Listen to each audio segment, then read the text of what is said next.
सबसे पहले आप सबको बहुत बहुत धन्यवाद कि इलेक्ट्रॉनिक मीडिया के माध्यम से आज जो है प्रयागराज का या सिविल लाइन में जो ऐतिहासिक धरना प्रदर्शन स्थल है, यहाँ पर जो धरना प्रदर्शन डॉक्टर अंबेडकर वेलफेयर नेटवर्क डान के तत्वाधान में किया जा रहा है, उसको आप कवरेज करें। सबसे पहले डान की तरफ से आपको बहुत बहुत धन्यवाद, आभार।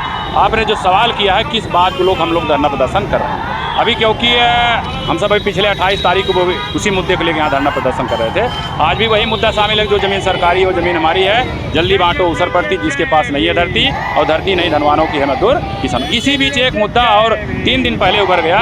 माननीय मुख्यमंत्री जो वर्तमान में उत्तर प्रदेश में भाजपा की सरकार है, कानपुर में एक गौतम बुद्ध पार्क है कल्याणपुर में, जो बहन जी ने अपने समय में अपने शासन सत्ता के दरमियान उसका सौंदर्यीकरण किया। वहाँ बाबा साहब की मूर्ति है, तथागत गुरु की मूर्ति है और काफ़ी सुंदर जो है भव्य जो है वहाँ पार्क है। लेकिन अभी वहाँ नगर निगम जो कानपुर है, एक जो है कि नियम कानून लाई है, जिसको सौंदर्यीकरण के बहाने केंद्र सरकार ने 15 करोड़ रुपया दिया है। उसको जो है कि जिसको जीर्णोद्धार करके उसको शिवालय पार्क के रूप में स्थापित करना चाहिए। शिवालय मतलब कि शंकर जी की मूर्ति हो सकता लगे, श्री रामचंद्र जी की मूर्ति लगे, मतलब एक प्रकार देखा जाए कि 6वीं शताब्दी ईसा पूर्व पूरे दुनिया को मानवता का संदेश देने वाले, पूरे दुनिया को ज्ञान का संदेश देने वाले तथागत बुद्ध का नाम से पार्क है। लेकिन पता नहीं सरकार को तथागत बुद्ध के नाम से क्यों इतना परहेज है कि उसको परिवर्तित करके शिवालय रूप में स्थापित करना चाहती है। तो हम डॉक्टर अंबेडकर वेलफेयर नेटवर्क की तरफ से सबसे पहले जो भी नियमावली, जो भी कानून या परिवर्तित करने का नगर निगम जो भी प्रस्ताव लाया उसका हम खंडन करते हैं, उसको तत्काल वापस किया जाए।